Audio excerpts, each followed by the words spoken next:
Hi, this is Pastor Greg, coming to you maybe not live, but alive with hope and anticipation of all the opportunities we have to be God's people in the world. Today's opportunity comes to us from Matthew 22, verses 15 to 22, where Jesus is confronted by the religious leaders once again with a trick question, and he has quite the response. But before we get to that, you notice that I am in front of a Packer banner. And when I do watch football, I guess I root for the Packers.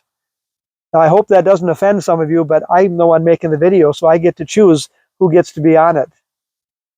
But nonetheless, the Packers are the ones I usually root for. Now, I was thinking the other day that it should be obvious, but not always, that when we root for our own team, we're kind of rooting that the other team loses.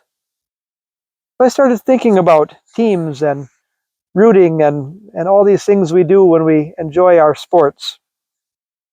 I wanted us to think about cheering and rooting for different teams because that'll help us understand the gospel reading from Matthew 22 this week. You see, the story starts out with the religious leaders of Jesus' time asking him a trick question. And that trick question was whether or not the Israelites should pay taxes to Caesar, the ruler of Rome who controlled Israel. You see, it was a trick question because it would force Jesus to pick a team. Was Jesus rooting for Rome or the Israelites? Whether Jesus said yes or no, people would be upset with him.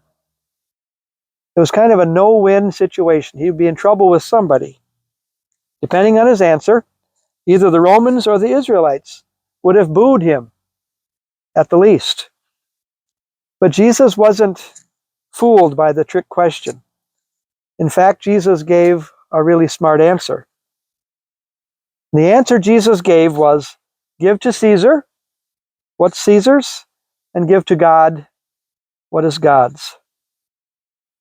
Now, we might think at first that that's kind of a weird answer to the question. But Jesus was saying, give to God that which has God's image on it.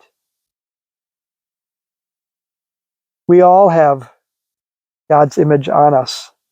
We are created in the image of God.